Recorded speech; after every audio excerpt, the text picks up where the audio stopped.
This is Betting Weekly, Extra Time, European edition. You're with myself, Dan Roebuck, Senior Handicapper. Steve Wyss is alongside me, as are Daniele Fisichella and James Easton. Welcome, one and all. Steve, really good week for all of our handicappers last weekend, including a treble for the 2-unit plays. We're firing at the minute. Well, Dan, it's been a good run for the 2-unit play in general since you brought it in. And I mean, am I getting credit for this because it was questioned when I put it to the board? It was a little bit. I mean, initially I struggled with the 2-unit play, but I think as soon as I realised, just actually make it your most confident pick rather than I was like looking at trying to get the best value and stuff like that, and that was probably the wrong way about it. But I've had a good run with the 2-unit play. The rest of the boys generally have. And, if we win with those picks, then we're not going to be losing any week, are we? No matter what happens to the other selections. This is why it was designed with that in mind. If we can get the 2 units in, the rest are sort of free money to a certain extent, depending on price, of course. James, very good day to you. Just 2 more weekends of French football in the top flight and a lot of games on the Sundays. Is this something new that they're putting all the games on at the same time? Well, not all the games, but the vast majority because of promotion, relegation, and so on. Have they done it before? Yeah, they've done it before. It's something they try to do. It's not always possible, but the final 2 match days in France, they do, as far as possible, try to have the games kick off at the same time so that no team has an advantage of knowing what's already happened and how many points do we need and all the rest of it. So we do have a couple of games kicking off on Friday in League One this weekend, but then all the rest of the matches are on Sunday, and I think next weekend, on the final weekend, they're all likely to kick off at the same time as well. And James, do they say the words as it stands 10,000 times as they do in English? how is it in French and in France anyway? Do you know what? It's actually brilliant in France. The split screen is great, and they used to have a little alarm, ding-ling-ling, when there's a goal that goes in and then the camera spins over. So I quite like it. It's quite good. It's enjoyable. I mean, yeah, of course. Don't Daniele, on the last game of the season in last weekend of the season in Italy, don't they stagger the games and all the games that are sort of for a European place or a relegation, they all kick off. I quite like that because then of course. Is that what they do over the weekend? Not this weekend, but they'll do then it. Final weekend. Yeah, they do. Yeah, they do all the meaningless. Friday, Saturday, nobody watches. It's Friday, Saturday, 2 p.m. and then you got the big games Saturday and Sunday night, of course. I quite like that. I think that's the best idea. I mean, Steve, from an English point of view, I mean, we just have all the games for the last day, don't we? We don't do anything else. We've got something special for the Premier League last day, I believe, haven't we? I actually quite like the Italian way as well. I think so. But there's nothing quite like the last round, every match kicking off at the same time. The French go too far by having the last 2 rounds normally typical of the French at the same time. We do have a special reaction show on the Premier League on the Sunday the 19th. It's going to be a 4-way, and it's going to be myself, Nigel Seeley, Jack Wright, and Neil Channing. So I think it's going to be sort of like a soccer Saturday type of panel. When a goal goes in, I mean, Channers is going to be talking about, no doubt, some Bible insights about value on the last day and all that. And Nigel will be, I think Nigel's actually kind of hosting it, and Jack Wright. Well, anything could happen with Jack, couldn't it? So it should be quite a fun show. I'm disappointed that the great Lord Simon Holden is not involved, but there you go. Daniele, just probably on the golf course. Daniele, can Italy provide 9 teams in Europe? This is what I've seen on Twitter. I mean, obviously, we're recording ahead of Europa League action and Conference League action. Or not Conference League action because Fiorentina are through, aren't they? But Europa League action. But I mean, that'd be half the league in Europe. Yeah, rolling back the years, really. I mean, Serie A dominating Europe. But 5 in the Champions League, that's for sure. One could be 1 or 2 in the Conference League. Obviously, depends if Fiorentina wins the competition or not. And then whoever finishes 6 in the league, if wins also the Europa League, then they can participate into next season Champions League. There are a lot of permutations, really. But yes, up to 9 teams can go to Europe. So you'll feel sorry for those teams who missed out, for the other 11 teams. This is a nonsense. In Germany, it's the same. Half the league are going to be in Europe. I mean, how can that be right? I mean, this is ridiculous that these new expansions they're doing to the UEFA competitions next season. And 9 teams is... I'm going to be controversial. Who would you rather watch on a Thursday night? Fiorentina or a team from Slovakia? And now obviously we get loads of Don't ask Definitely. Steve, No, I don't would ask Steve genuinely. that question. There's no I would point. genuinely. now we're gonna get loads of comments. A team from Slovakia that's worked hard all year to finish second, and they just squeeze First. into Europa Yes, Conference League yeah. qualifying. All right. That's how harsh it is on these nations. But, Dear. ah. Forgive us for indulging at the top of the show, but we are running a profit with this current lineup that kicked off late February, around about 4 or 5% return on investment if you followed every single one of the boys' selections. We've got 3 picks from our cappers as per usual. We've got a hot dog as well, which was sizzling away nicely thanks to James last week, and it all comes up over the next 40 minutes or so. 2 unit plays to kick off. Steve's going to go first here. Controversy klaxon coming up right off the bat here. Clermont against Lyon, which is 3 p.m. Sunday night in France. As most French games are, as we've just been talking about. Clermont at plus 400, Lyon minus 175, the draw plus 350. I should have asked you this before we came on air. Have you worked out our record when we've two Clermont games? You worked it out. What's the record, Steve? Clermont have cost the show. This is including last season. And bear in mind, last season's French show was massively had over 30 units of profit. And what happened to those 2 guys? Why didn't we get them back? Well, I mean, it's like, the presenter changed, didn't it? And the look turned. So, sorry, Dan. But Clermont cost us 4 units last season. Yeah. And this season, they have cost us minus 2.9 units and also minus 3 units on the hot dog. So about 10 units since this, because we win show started off. They've not been that friendly, but there's probably worse teams out there for us. That's the thing. All right. Hashtag Clermont. We're going to get it trending over the weekend. Steve, what have you got for us then? Clermont at home to Lyon. Well, I'm going with a 2 unit play on Clermont, and I'm calling this my redemption mission. Real Sociedad last week. Yeah. Done me dirty for a while, managed to win on them. And I really feel like I want to get something back with Clermont before they go down, probably. I've got a backup next week as well. I really like the over next week when they face Lorient. But I think over 3 goals, Clermont against Lyon is my best bet of the week. It's a 2 unit play. It's probably one of my most confident picks for a while because it's just like Clermont have to win now. Otherwise, they're down. It's simple as that. It's win or go home because of the goal difference situation. And they're facing a Lyon side who I think might feel the same. I mean, Lyon have got a backup plan. They can win the Coupe de France, but they are a bit of a big underdog for that. They've got to try and finish in the top 6 outright, and draws away to Clermont isn't going to cut the mustard, is it? So I think this is going to be a crazy game, end to end. Lyon have been an absolute. I mean, they've been full of goals recently. Some of the games you watch, they're the team to watch, right? Everyone's messaging me about Lyon at the moment, saying, "Oh, how brilliant their matches are," and it's become crazy. I mean, there's like 4-3s, 4-1s, 3-2s, everything. So they've clearly got goals in them, but you can't trust the defense. Clermont will go down swinging. We saw that a couple of weeks ago at home. Beat Reims 4-1. Then they lost 4-1 to Monaco. So ultimately, I think Lyon's firepower could cover this goal line on their own. But Clermont, a plucky side who won't go down without a fight. I'm really surprised this goal line at the minute is 3 Asian at minus 127. I think the line will kick off about a 3.5 goal line, to be honest, Dan. And I would still go over for that. But for a 2 unit play at minus 127, Clermont against Lyon over 3 Asian goals. And we're all in on Clermont this weekend because we've got more content from Clermont from James. James, what's your 2U play?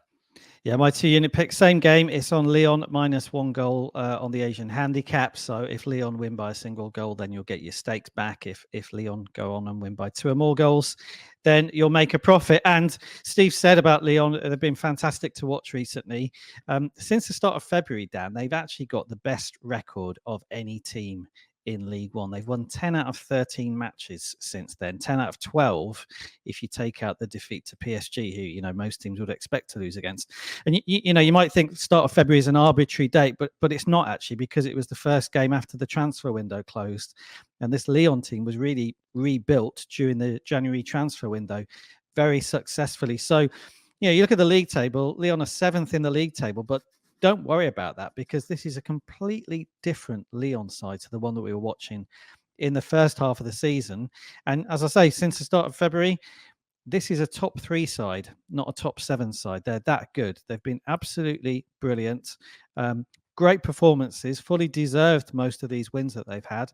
And that's why I'm happy to back them this weekend. Obviously, as Steve has said, Clermont are battling for their life at the bottom of the table. They're 4 points from safety with 2 games to go. So they have to win here. But I was slightly disappointed by Clermont last weekend. They lost 4-1 against Monaco. I didn't see a great deal of fight from their players. I think they might think they're already down.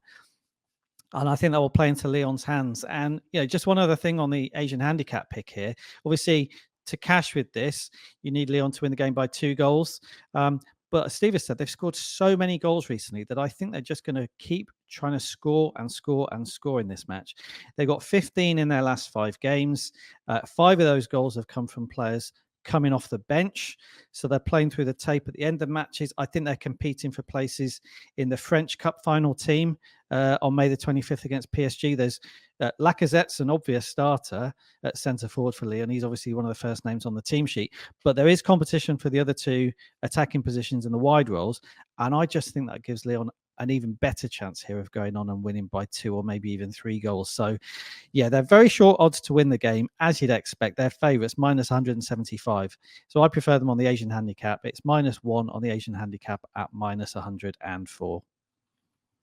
That is the pick from James, and obviously off the back of Steve's 2U play. So a lot of focus on Clermont against Lyon on Sunday night, locally 3 p.m. Eastern, 6:30 a.m. Sunday Eastern time. We're underway at the Olimpico in Rome for Lazio against the Empoli, and we've got Daniele's 2-unit play. Lazio minus 165 here, Empoli plus 450.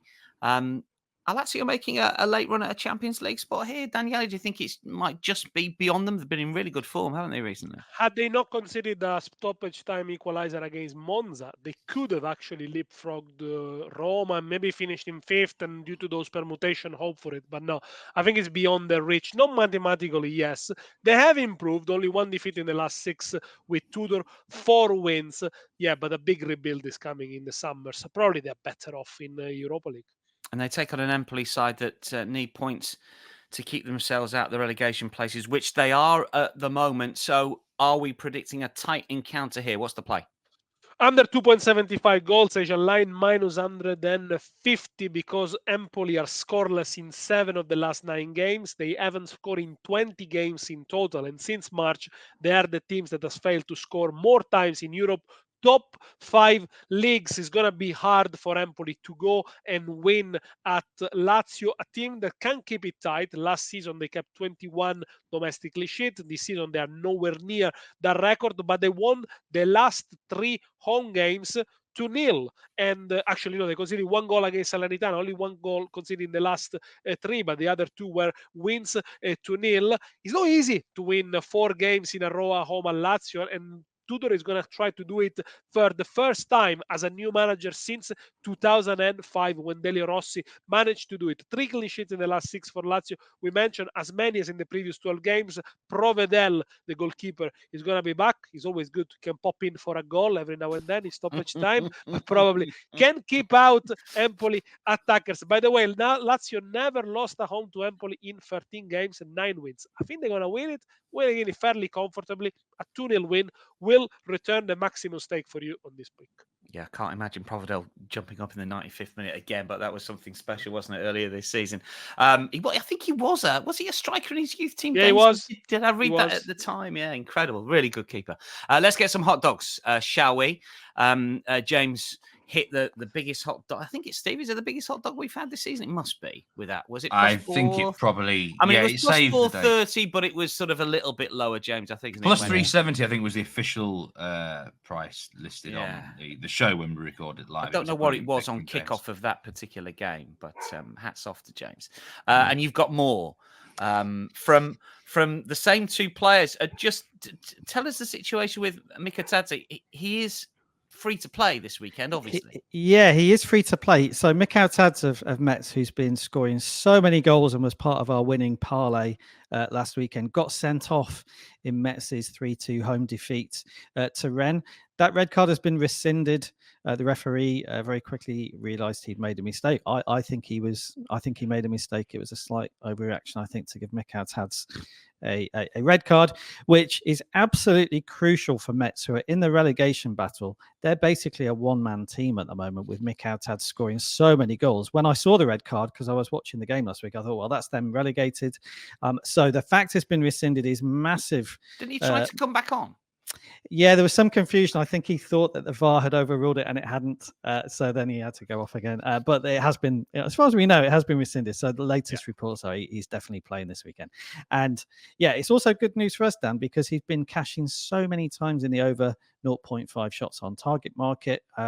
So I'm putting him in a parlay this week with one of the other players I picked last week as well, Arnaud Caliwendo of Rennes. I think with this market, if you follow a league really closely, you can get good knowledge of which players are in form, who are not only scoring goals, which is the case with Mikhail, but also just hitting the target with their shots. And I think crucially this weekend as well, both of these players are involved in games with something at stake. Metz are battling relegation and Rennes are battling to get into Europe. So every reason why these players will A, be picked, we know they'll be picked, but B, also be focused and trying to do the business for their team. So yeah, we had a 3-player parlay last weekend. The third player last weekend was Martin Terrier at Rennes. He's actually suspended this weekend, so I've left him out. And I also think that means Caliwendo at Rennes is just more likely to have the shots on target because he's now completely the main man in attack for Rennes. So yeah, very happy to back these two players. Rennes' game is against Lens. Caliwendo is minus 105 on his own to have a shot on target, which is a great price. Mikhail is playing for Metz against Strasbourg. He's minus 137 on his own to have a shot on target. I wouldn't talk anybody out of that price either, given what form he's been in. But if you put them in a parlay in the over 0.5 shots on target market, it will pay out at plus 239. Great stuff. Staying with one of the games featured there, and Mikhail Tadz's game, his Metz side travel to Strasbourg. Steve, and this is where your hot dog comes in. Yeah, well, the situation for me is now getting critical with the hot dog. If I lose this pick, then I'll be in a loss for the season for the hot dog, which is unthinkable compared to where I was in the middle of the year. I mean, I've got to be honest, last week's hot dog for me, I was the worst bet of the season, or a candidate on any show. I mean, I even went against my own rule book, didn't I? What did I say? I mean, it was dead after 10 minutes. They were. I knew I was dead after 10 minutes, really. So, I mean, what was I thinking to be back in Darmstadt? But this one, I mean business now, Dan. I mean business again. I'm pleased. And I think this is one of the best hot dogs I've got this year. Certainly on the goal lines. I'm going over 3.25 goals. Over 3.25 in Metz against Strasbourg against Metz. Now, it's actually a big derby. Not a lot of people listening might be aware of this. It's from Eastern France. They call it the Derby of the East. I have to say it's a region of France I've never actually been to. It's the one area I'm not that familiar with. But these two sides do hate each other. And I think it's going to really kick off into something potentially a bit spectacular because Metz games have been wild of late. And it's because they're in a desperate position, right? They are swinging really hard. They've had, I mean, a 4-3 defeat, 5-2 losses last week. They lost in the last minute. Clean sheets are pretty rare for them at the moment. And this is kind of a horrible trip because in a way, Strasbourg have nothing to play for, but it's the biggest rivals. So of course they're going to be up for it. And Strasbourg are kind of in that free spirit mode where it doesn't really matter. And usually those sort of games just open up and they want to beat them well, won't they? It's not a sort of game where you grind out a 0-0 at this stage of the season or a 1-0. It's based on what we've seen recently, the goals should fly in, and I think the goal line's too low. It's simple as that. The main goal line's 2.5. I think James is going to talk about that in a minute. I would have this goal line at 2.75 or 3 around even money. So to get plus 190 on over 3.25, it's a good percentage play. You could take over 3.5 if you wanted as well. But, you know, the way my hot dog's been going, I'll take a half loss, to be honest, and stay in profit for the year. But I am confident. I just think this one is finally a hot dog that gets me back in the winner's enclosure after quite a lean run. and we could see a really spicy derby. There is a history down the years of some of these matches kind of opening up and exploding as well, Dan. So, and by the way, talking back to James's hot dog, Calimendo, I think he's suspended on the last round, so this is the last week you can get involved with him, James, unfortunately. Well, that even more reason maybe it's another sort of tick in the box, isn't it? The regular goal line is over under 2.5, so it's not hot dog level. But as Steve's just been talking about it, and James, you are going overs here. It's your sort of third pick on the show, but we'll get your reasoning in now as we're talking about the game. Yes, I'm going over 2.5 goals on this game. So very similar view to Steve. We both think this will have a lot of goals, and the over 2.5 is available at minus 115. And just generally, Dan, on the overs as opposed to specifically on this game, we're running at 60% of matches in League One having over 2.5 goals since we flagged it up as a trend to follow, which was at the start of match day 27. We said that towards the end of the season, the final third, the final quarter of the season, the number of games with overs in France generally goes up. If you look at the last 3 or 4 seasons, it's always happened. Now, the difference this weekend as opposed to last weekend and the last few before that is that some of the prices on overs have shortened considerably this weekend. So you've got some games where the goal line is set nearer to over 3.5. Montpellier versus Monaco, which is one of my other picks. The goal line is really set near over 3.5. So some of the value in backing overs may have gone if you're wanting to back them blindly across all matches.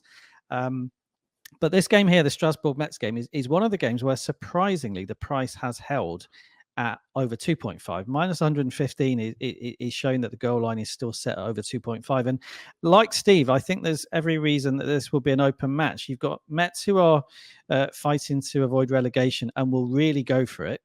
And you've got a Strasbourg team who are on the beach, and their way of being on the beach recently has been to be really open at the back and to be quite attacking at the other end of the pitch. They've not shut up shop. The manager's not been putting an extra defender on the pitch and worrying about losing matches because they're on the beach. So I think both teams here will go for it. And actually, if you look at the stats, both teams have been involved in a lot of high scoring games in 2024. The goals count in France generally having gone up in 2024. I think since the start of February, something like 67% of all matches involving these two sides have had over 2.5 goals. So the trend is there anyway on these two games, on these two teams. And I think the way it's set up this weekend means that we should have an open match. So as I say, on the over 2.5 goals trend in France, generally, you may want to pick and choose a little bit more carefully this weekend because some of the prices are really short. But this is one that's held up, and I'm very happy to back it. It's over 2.5 goals at minus 115. Yeah, just put a note in your diary for 2025. March, sort of mid-March, that's when it starts to kick in. But I think you're right. I think backing blindly from here on in, you might be treading water between now and the end of the season. Yeah. Hopefully you've made your money because there's been some really good weekends over the course of the last 6 weeks or so. So that's James's third pick effectively, over 2.5 goals minus 115. We'll get Daniele's hot dog next. This is an interesting one, Daniele. This is Verona Torino, which is 9 a.m. on Sunday. Daniele. Draw. Plus 200. Straight draw. This is short. 2-1 is short for a draw. But is this like classic Italian end of season draw? Talk us through it's this classic. It would be classic Torino. They drew 0-0 9 times this season, a record, negative record, of course, in Europe top 5 leagues. So another 0-0 draw, they'll establish the all-time record in Serie A. But Torino, on the other hand, they are very solid. They haven't conceded in the first half of game in 30 out of 35 games, so better than Inter. They can keep it very tight, especially in the first half. So you might want to go for first half draw. They kept 18 clean sheets. It's true that Verona won 2 of the last 3 at home against Udinese and Fiorentina, but it's going to be harder to win for a team Verona that in the previous 12 domestic game only collected 2 wins. So they have overperformed recently. It is true that Verona in the last 9 games have done really well. They will be 6th in the table in the last 9, only behind Inter, Milan, Bologna, Roma, and Lazio. Credit to Verona, big overall of players, big players turnover in January. They sold all the best assets, got young players that have adapted quickly, the likes of Noslin, Serdar, 9 of the last 13 games between these two sides have ended in a draw. Torino have only lost one of the previous 13 away games at Verona. I mean, you can take this as you want, but I think it is the typical game where there isn't nothing at stake. Verona will be basically saved with a point. Torino can win, don't score many goals. Yeah, draw seems the most logical conclusion, plus 200. 0-0 is plus 650. Draw at halftime is even money, plus 100. Incident, if you want to follow that trend. Some good stats from Daniele for that one.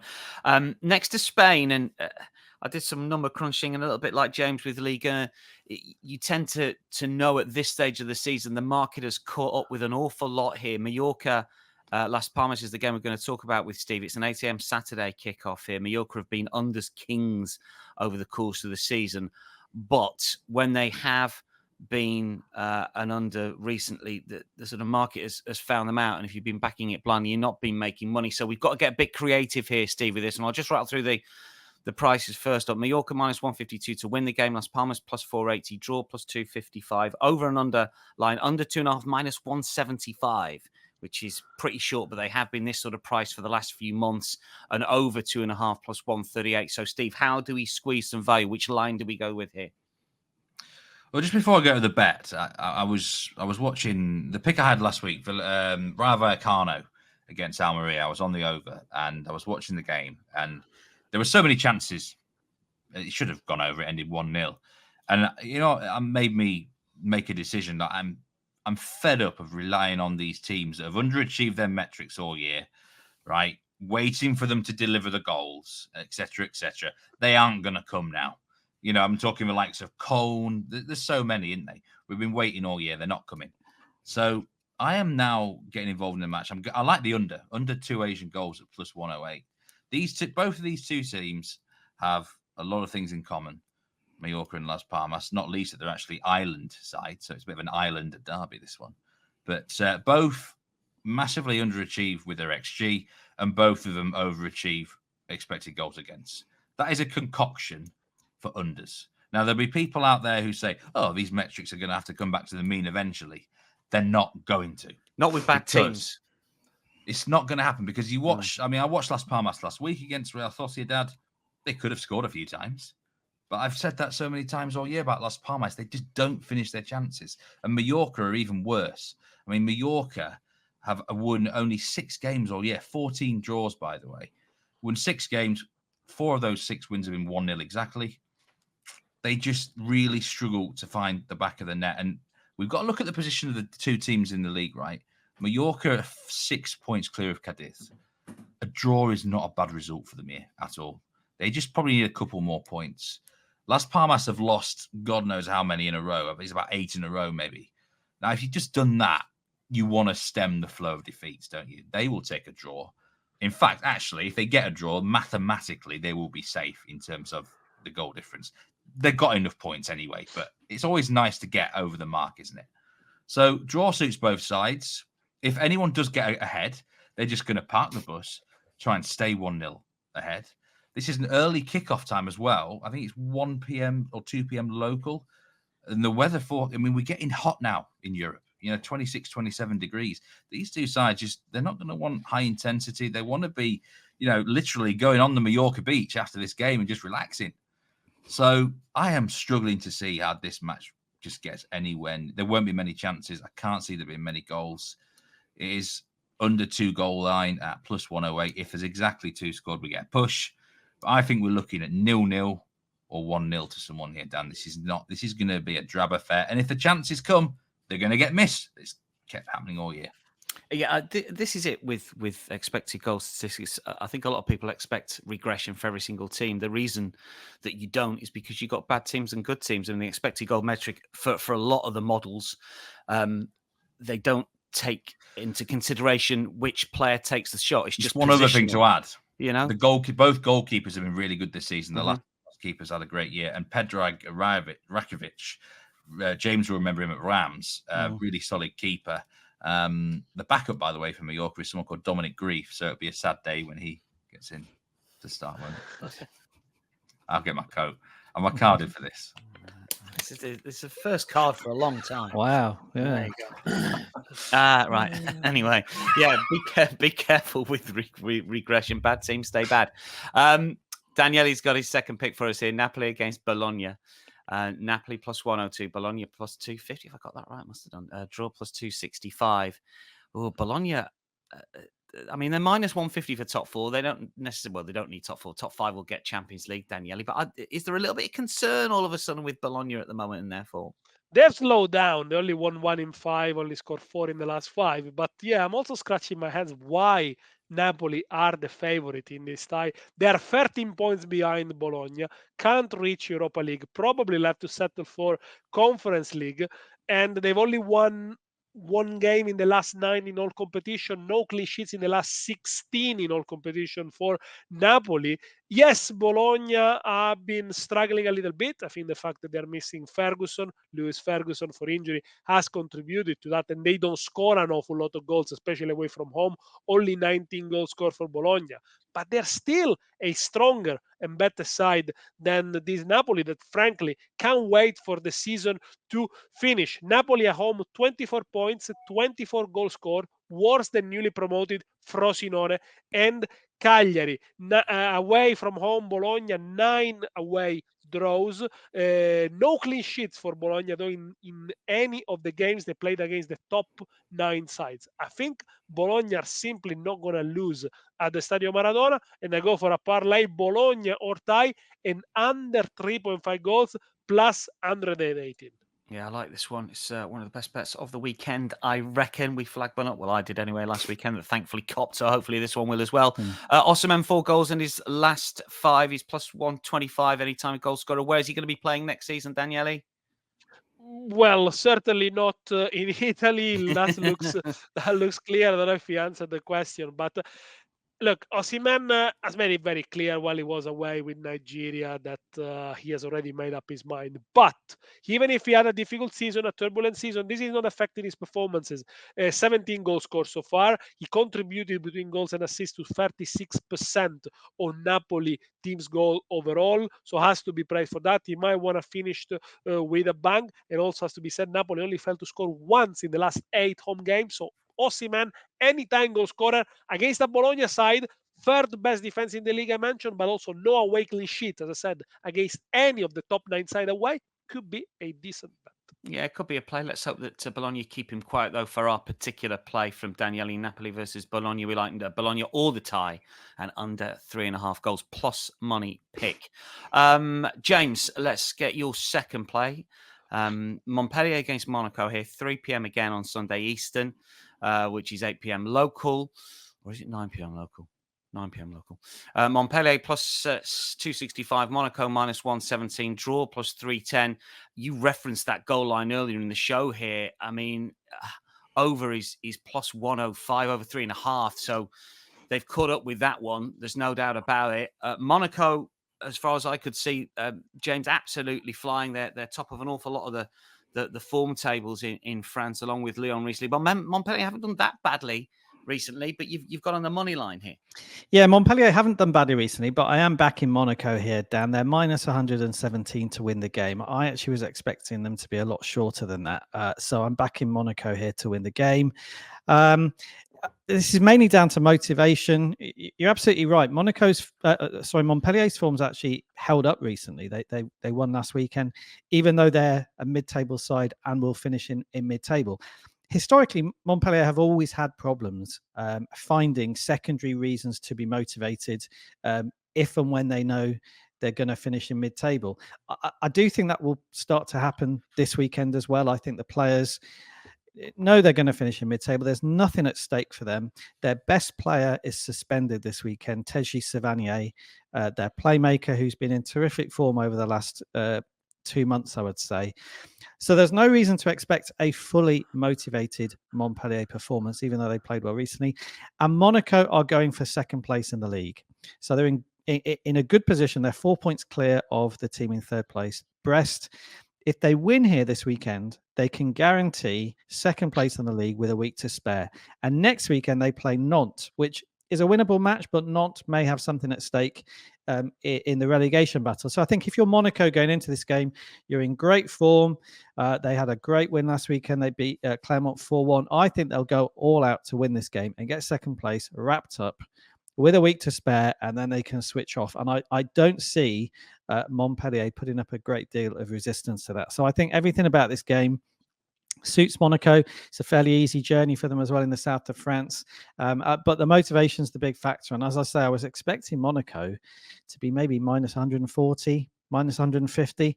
So minus 117, I'm willing to take. And just very quickly on the goal line, you're absolutely right, Dan. This is one of those matches where the goal line has shifted considerably. I think Monaco's game against Clermont last weekend was quite short as well. I think that was nearer 3.5 at evens, and they won that 4-1. So the market's expecting goals. I'm less sure about the goals market than I am about the match odds market on this particular game. So I would personally leave the goals alone, but I'd be very happy here to back Monaco to get all 3 points. If you do like the goals in that game over 3.5, I think you'd be better off backing the Monaco team total over 2.5 at plus 170, because I'm not sure I see Montpellier scoring 2 goals in this game, to be honest with you, with Savanier suspended. In fact, actually, it was on my hot dog list, Monaco team total, but at plus 170, just a little bit short of the required odds that we need for the hot dog. But I did enjoy your talk about Montpellier's motivation there, James. I'm glad it wasn't me saying it, because I would have taken a few bullets. The thing is, I used to live in Montpellier, and one of the factors always put forward about why they switch off is it's just so nice at this time of year, and the weather's great. It's a beautiful city. And when they got 3 or 4 games left, if they're already in mid-table, there's a theory that it's actually quite difficult to be motivated. And having been there at this time of year when I live there, I completely know where they're coming from. So I kind of get it. Brilliant. But as Dan has said, up until now, they've done all right. I just think with 2 games to go, they're going to switch off. Is that a city thing as well? Is that the general public? Do you think that might even filter through to just the club in general, or not? I think so. The other thing about Montpellier is they've got by far more members of staff on their coaching staff and administration staff, actually, who've either been there a long time or used to be ex-players. So there's sometimes a feeling there's not enough of an outside influence, and it can be a great place to work, very lovely family atmosphere. But sometimes there's a lack of a point of difference and a no work rate in the city. It's the most that's the theory, but it is a lovely place to live. Is Montpellier? It's a great place to live, and I think when the sun's out, if they know they're going to finish mid-table, it might be tricky against the Monaco side going for runners-up spot to be like fully at it this weekend. Yeah, I'm massively confused if we're going to be welcoming Montpellier or not now. Are we saying the city's good, but the footballers don't put it in? Or anyway, final section of the show. We've got picks from Daniela and from Steve here.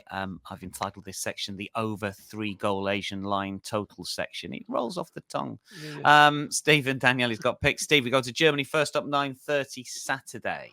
What have you got? Well, first thing I want to say is that Augsburg were an absolute disgrace last week. And how's the weather in Augsburg? Massively. What's the weather like? The football they produced against Dortmund's B team last week was a disgrace. But the Champions League finalists, Dortmund.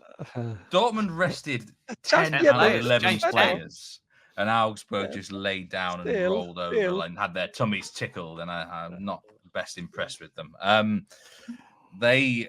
So what I'm doing, I'm going with an over 3 goal bet in the Bundesliga. Borussia Mönchengladbach against Eintracht Frankfurt. As I was saying with the Spanish pick, I want to get involved with teams who can score goals, who've actually proven to score goals. Forget metrics. I want cold, hard evidence of teams that can hit the back of the net. And we know with Borussia Mönchengladbach, they definitely can.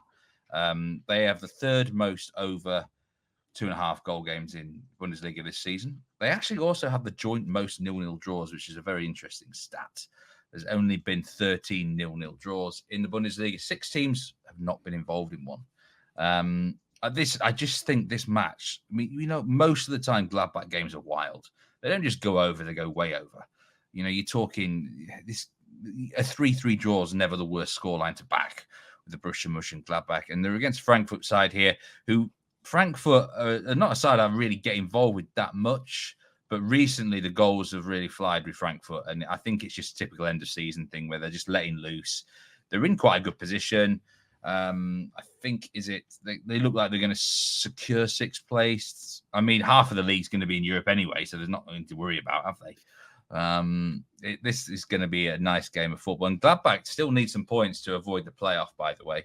And next week they've got a tough trip. I think it's to Stuttgart or somewhere like that. Let me just check. I'm pretty sure. Yeah, Stuttgart away next week, and I think they'll lose that. So this is they need to look for the win. And I don't think anyone's going to settle for a draw in this one. I'm just surprised with Gladbach. I mean, to get over 3 goals at minus 103. I mean, normally you're looking at 3.5. 3.75 goal lines at this stage of the season, Dan. So again, we're getting line value. We're actually betting involved. We're getting involved with teams who can score goals, who are overachieving their offensive metrics because they've got players who can hit the back of the net. So let's go with the goals. And I think at very worst, we get a push.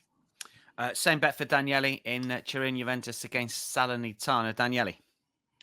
Over 3 goals, Juventus, that pays minus 118. By the way, Juventus only 2 wins in the last 14 Serie A games. But, and nobody will ever remember this, they deserve to win against Milan and against Roma. But in the end, it was the 4th consecutive draw, unbeaten in 5, Juve. But really, they've lost pace, they've lost focus. They got a Coppa Italia final next week. I don't think they're going to do turnovers. They don't need to do turnover. They only played 1 game a week this season. Anyway, Salernitana, look at this. This run is amazing. They won the last game in December, okay? Well, they only won 2 games so far this season. After that, they went 4 defeats, 1 draw. 3 defeats, 1 draw. 3 defeats, 1 draw. Now 4 defeats. So the draw should be the next one. But I think they're gonna end up with the worst streak of the season. 5 consecutive defeats. Now Juventus don't score an awful lot of goals, but the largest Serie A home wins this season was against Sassuolo, the team second from bottom, and that was 3-0. Back in January, they faced Salernitana in Coppa Italia and they won 6-1. Over 3 goals. As I said, only 3 goals in the game. You get your money back. Vlahovic got a point to prove here. Is he going to sign a new contract? Is he leaving? Sorry, who? Vlahovic? Vlahovic. No, I don't think he's leaving yet. I think that they're obviously he's the man, the main man. He will stay. I think what Juventus have got many more doubts about who the next manager is going to be and how they're going to use Vlahovic, unless, of course, Allegri stays. No, but Vlahovic's season have been okay number-wise. Yeah, it'd be interesting to see what happens with Juve in the summer. Hopefully, they're amongst the goals against Salernitana for our play. That wraps up the show. Steve, Daniele, James, thanks for your company. Good luck to one and all. We'll keep everyone up to date over the course of the weekend via our Twitter feeds. That is a wrap for Betting Weekly Extra Time European show. We're going to be back next week. Picks, plays, hot dogs. Follow us at Because We Win. Subscribe to our YouTube channel. From all of us for now, it is goodbye.